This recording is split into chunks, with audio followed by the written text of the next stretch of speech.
And welcome to Zoom with Czarny. This is Thursday, July 20th, and I'm happy to have on my program this week, Carrie Wood. She is a county legislature, or she's running. I do this all the time, but I'm always hopeful that people are going to win. She's running for county legislature for county legislative seat number 10, which is in the Manlius area, one of the closest seats every election. Democrats have been very close to winning that within 130 votes or 150 votes, almost every election going back the last 3 or 4 cycles now. And Carrie Wood is hoping to crack that. And we have a great conversation. She's an educator, a dog mom, and someone who I think is a dynamic presence at doors. And I think she's going to, really work really hard for this district. I'm in DC this week. So this is not coming to you. I'm pre-recording this, so if there's any major developments that have happened, I won't be updating with you on this program. I'm in DC for the Election Assistance Commission Local Governing Council. I'm part of that. I'm one of 2 representatives from New York, and there's 2 representatives from every state. We get together and talk about how to help the Elections Assistance Commission on the local side to make elections easier for everyone. I'm excited for this trip. As we speak, I will be right in the middle of it, and an all-day session about this new commission, and I'll be reporting more about that next week in my Zoom with Czarny.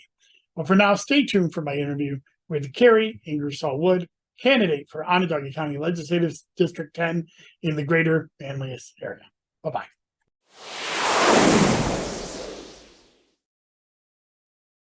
And we're back, and I'm so happy to have my new friend, Carrie Wood. Carrie is a member of the Manlius Democratic Committee, and she's also running for county legislature out in the 10th district, one of the few competitive races this year, and probably one of the more high-profile county legislative seats that are up for election. Carrie, welcome to Zoom with Czarny. Thank you, Dustin. It is such a pleasure to be with you. Thanks for having me. So the 10th legislative district is wholly inside the town of Manlius, although they did shift it north in the redistricting, where they took the village of Manlius out of the Manlius district and shifted north, made it a little bit more conservative, but not much more. And this district has had a history of being extremely close. The last 3 election cycles, this district was won by less than 150 votes. So what's your thoughts on being involved in a very competitive election? I think it's exciting. I'm enjoying getting to know constituents. I'm already out knocking doors, and I really like hearing the feedback from everyone I'm speaking with, not just those who voted Democratic last time. So it's exciting. Well, we should, talk about you, because you're a first-time candidate, and you have a unique background, I think. And but tell the voters, who's Carrie Wood? Okay, I am a PhD candidate in the School of Education at Syracuse University. I also work full-time at SU. I am the director of the Disability Cultural Center, which is housed within the Intercultural Collective, along with the LGBTQ Resource Center and the Office of Multicultural Affairs and the Native Student Program. And I'm a first-generation student, so I understand the challenges of a lot of our constituents inside of District 10. I come from a working class background, and I came to education because it really changed my life. And that's why I found myself as an English teacher for middle and high school before I decided to pursue my PhD, which was always a dream. And I'm a candidate now, so I'm nearly there. So it's a great background, but I want to ask, why are you a candidate too? Because why are you running for county legislature in particular? I would say it's my experience in the classroom. I was a Syracuse City School teacher, and I saw a lot of things happening inside of the school classroom, which was echoing what was happening in our county. And I feel that once I got into politics inside of Manlius and started to understand the nuances and how effective government can change our community from this level, it really energized me. And I feel as though District 10 deserves a representative who is bipartisan when representing their collective thought. And I feel as an educator and a researcher that I'm very well positioned to do that. I'll do my homework. So, we talked about how close this race is and, how close the district is and why you're running. But what do you think are the needs of this district? What are, what are the people telling you that when you're going door to door? What are the needs of this district? So in speaking with individuals, they are talking about having representation that reflects their voices, and they really want to have these deep conversations. And I've noticed that they're keeping me at the door longer because I also want to engage with them and hear what they have to say. And they have reported to me that Mark Olson had promised to hold town halls, which he didn't do. And he hasn't done yet. So that's something I'm willing to do and want to do. I want to hear from people. Well, that kind of leads me into my next question, because you are running against an incumbent. He's a one-term incumbent. But he's also been and still is the mayor of Fayetteville. So people know him. But, what differentiates you from your opponent? What are the things that you think stand out? Or some things maybe that Legislator Olson hasn't done right? Well, number one, I think that the voters expect, as I said, that their representative will do their homework and will then do their due diligence. And it doesn't appear that Mark Olson is willing to do that. And we can see that in his voting record inside of the legislature. He has, according to his voting record, it looks like he's been voting along partisan lines. He's been voting right along with the Republicans and with the county executive, including his vote on the aquarium and the purchase of the land for the aquarium, which that is the first thing individuals ask me at the door. Yeah, so let's dive in on the aquarium, because that is something that, I interviewed Mo Brown about this last week, and he brought up the aquarium as well. He's, and the Democrats have, criticized the administration for not having a full study done, and then after the land was purchased, a environmental report that was kind of kept hidden came to light, and then yet they still wouldn't rethink the purchase of the land, or talk about liability of what we're buying. So let's dive into the aquarium. So let's get your thoughts on that. Where are you at with the aquarium, and kind of expand on what you're thinking there. Yeah, no pun intended, right? Let's dive into the aquarium. An English teacher, I really appreciate that. So I have been talking to residents inside of District 10, young and old, and getting feedback. But let's talk about me first. I have a problem with the aquarium because it doesn't represent, I think, fiscal responsibility, in that 85 million is, if you know anything about contracts and construction and all of these things, is the floor, right? I know from experience with my engineer husband that change orders are going to add dramatic costs to this. And that might not be something that the public is aware of at the forefront, but I think it's in the back of their mind. And this is what they're pushing back against, that this isn't going to fix any of the problems that we currently have inside of the county.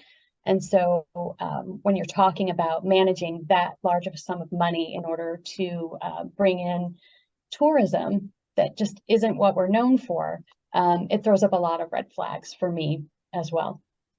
The youth definitely are adamant that this is a bad decision for the long run, because they know that they would be the ones who would be saddled with all the repairs and the maintenance and the upkeep, and that those are going to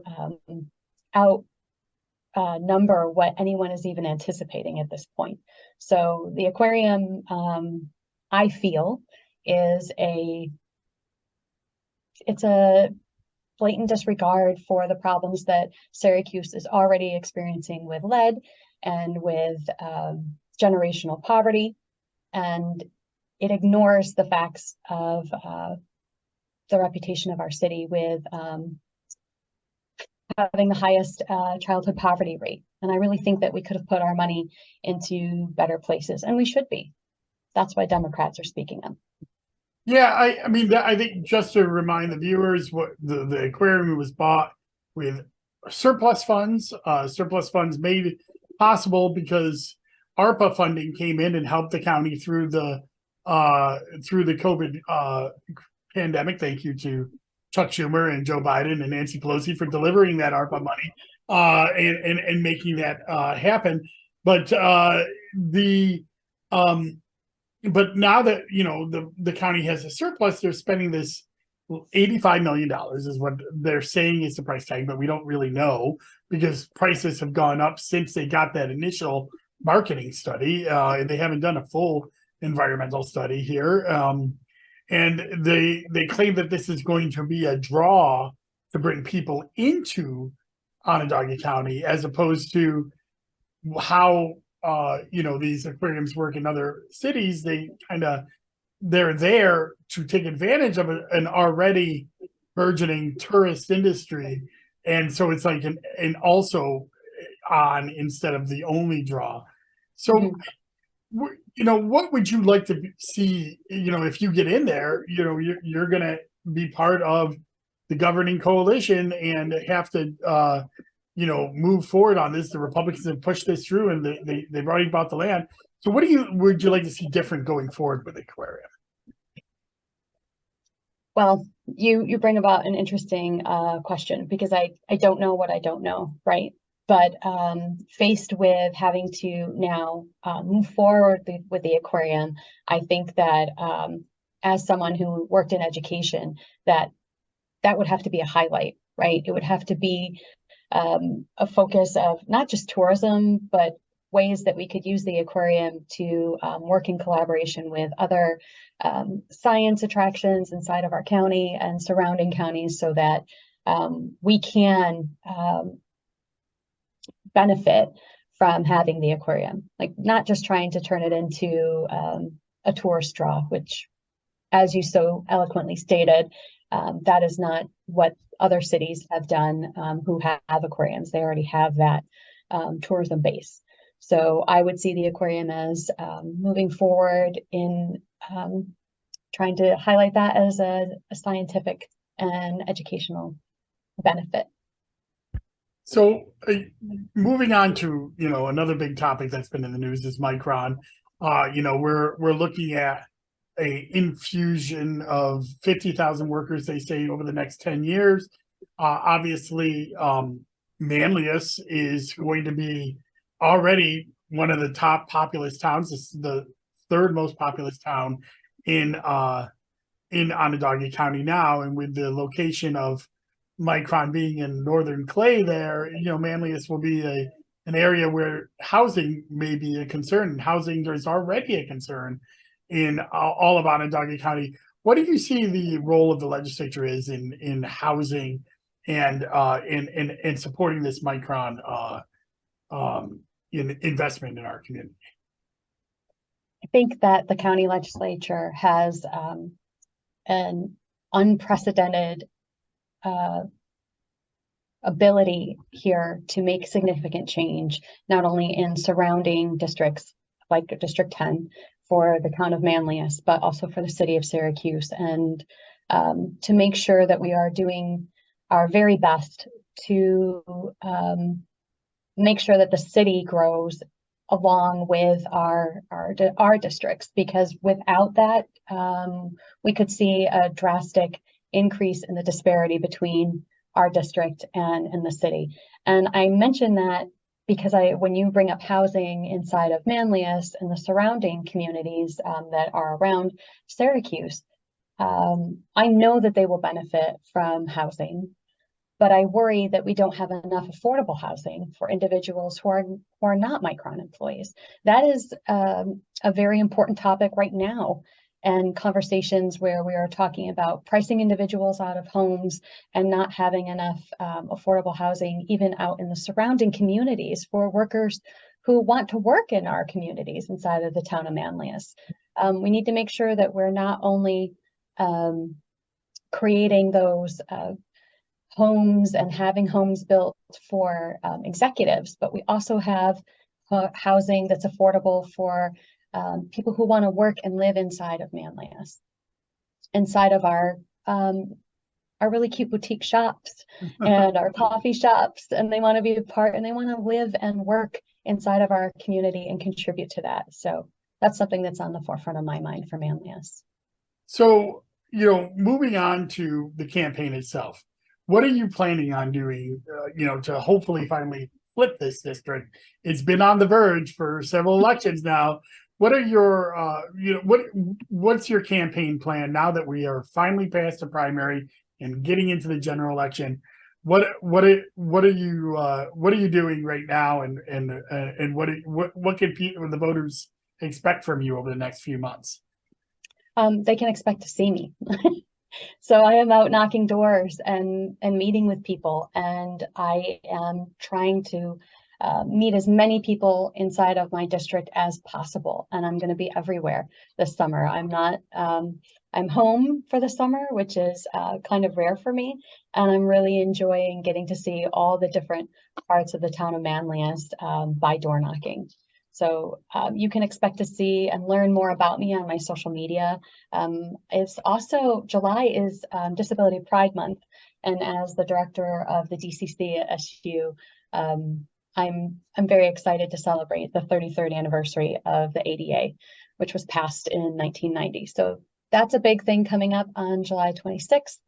And like I said, keep an eye on my social media in order to learn more about me and why I'm running, and why I think that District 10 is really ready for me as a candidate. I think we've had an influx of people join our community who are like-minded and want to see a representative who is bipartisan and will represent everyone. So when you are successful, when you are successful, we're going to use the language of manifestation here. When you are successful and are the next representative for the 10th legislative district, what do you expect your first term to be focused on? I think it's like any job. When you're new, that'll be a learning curve, but I will apply myself wholeheartedly to that, as I do with every project and endeavor that I've put myself into. So it's going to be learning and listening, and I want to hear from constituents, and I want to hear the good, the bad, and so that I can grow and be the best person to represent our District 10. Great. Well, Carrie, we're kind of getting towards the end of how long I like these interviews to go. It's a nice introduction for you, but I always end with what haven't we talked about? What is an issue or aspect of yourself or your campaign or, your dogs, whatever, you want to talk about? The floor is yours. Well, expect to see more photos of my dogs. I have 3 Labradors, and I took campaign photos with our youngest dog. So Argos is front and center inside of all of those campaign photos. But really, I think another thing that I didn't talk about was that another issue constituents bring up is that there's a conflict of interest with their representation with their current legislator. Mark holds the office of mayor of Fayetteville and the county legislator seat. And a lot of people aren't really interested in that, and they have questions about whether or not that's ethical. So that's the one thing we didn't talk about. I think that they have a point, and I won't be holding dual elected offices. So you're not going to run for mayor of any of the villages out in there? No, I'm not. I won't. Yeah. I'm only running for county legislator. And I'm glad you said not ethical only because it is illegal. It is, but there was an ethics code that had, again, the Democrats were trying to bring up an ethics code change, and the Republicans co-opted it and watered it down. And one of the things that the Democrats had in there was about holding other elective office and also hiring former legislators or current legislators, as the county administration has done.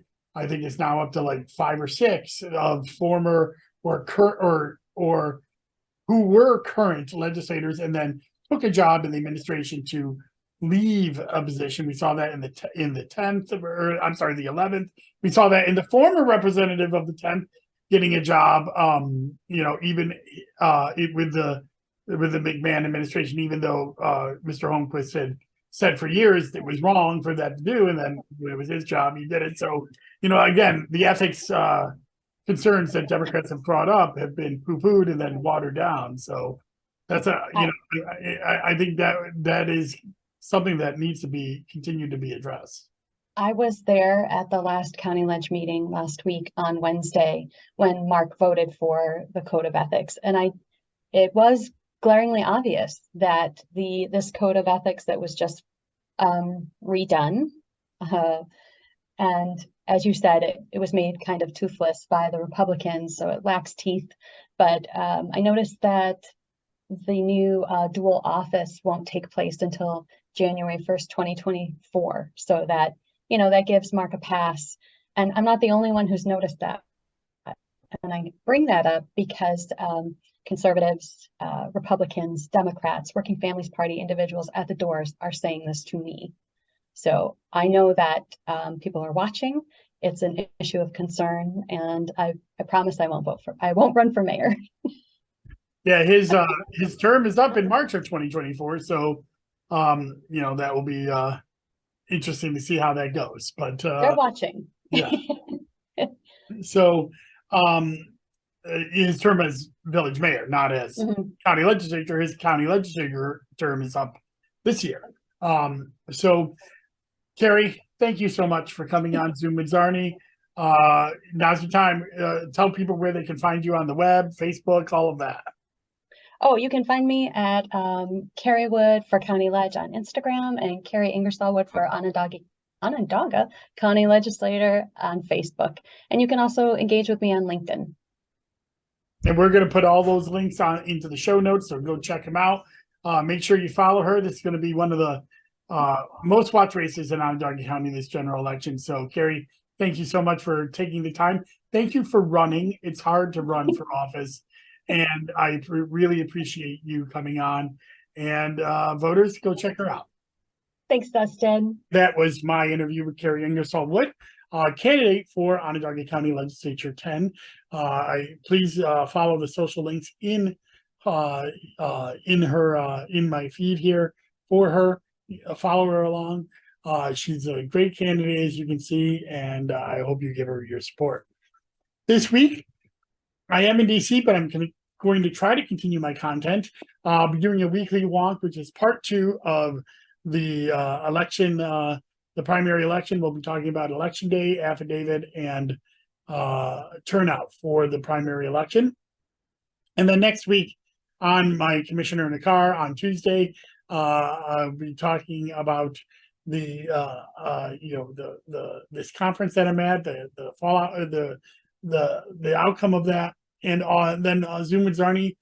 I'll be talking to the manliest town candidates, the supervisor, town board, and town justice candidates for the town of Manlius, and that'll be next Thursday. So remember to go to DustinCzarny.com. You can subscribe for free, always will be for free, no ads ever. This is part of my public education outreach, and I hope you go there. If you subscribe, you'll get a notification for any time I have content or election news. So enjoy. Bye-bye.